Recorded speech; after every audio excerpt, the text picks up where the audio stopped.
Hello বন্ধুরা, কেমন আছো? আশা করি ভালোই আছো। আমি তোমাদের সঙ্গে কিছু কথা শেয়ার করতে আসলাম। কারণ হচ্ছে কি জানো, কদিন আগে একটা ভিডিও দেখেছিলাম। ভিডিওটা দেখে, ওনার ভিডিও আমি প্রত্যেকটা ভিডিও দেখি, একটা ভিডিও ছাড়ি না, ভালো লাগে। কারণ উনি যেগুলো কাজ করে সবই সঠিক কাজ করে। তো এই কদিন আগে একটা ভিডিওতে উনি বলেছিল যে মেয়েদের কারণে নাকি সংসার ভাঙে, 4টা কারণে। তো তার মধ্যে আমার 4টা কারণ মনে নেই, 2টো কারণ মনে আছে। দুটোর মধ্যে একটা বলেছিল মায়েদের কারণ, আর একটা বলেছিল মেয়েরা যদি গার্জিয়ান হয় তাহলে সেই সংসার টিকে না। একটা চ্যালেঞ্জ দিয়েছিল।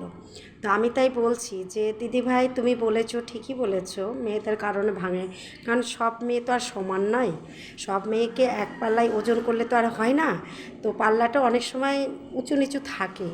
তো তুমি অনেক কিছু করছো বা দেখি তোমার সব কিছুই ভালো লাগে। তো এই যে পাল্লাটাই একসঙ্গে যে ওজন করেছো, তাই আমার মনে হলো যে ওজনটা একটু 19-20 হয়তো হয়। তাই তোমাকে জানানোর জন্য এই ভিডিওটা আমি করছি। কারণ কি জানো, আমার জীবনে বহু কষ্ট, বহু দুঃখ এসেছে। এমন সময় আমার পাশে কেউ ছিল না।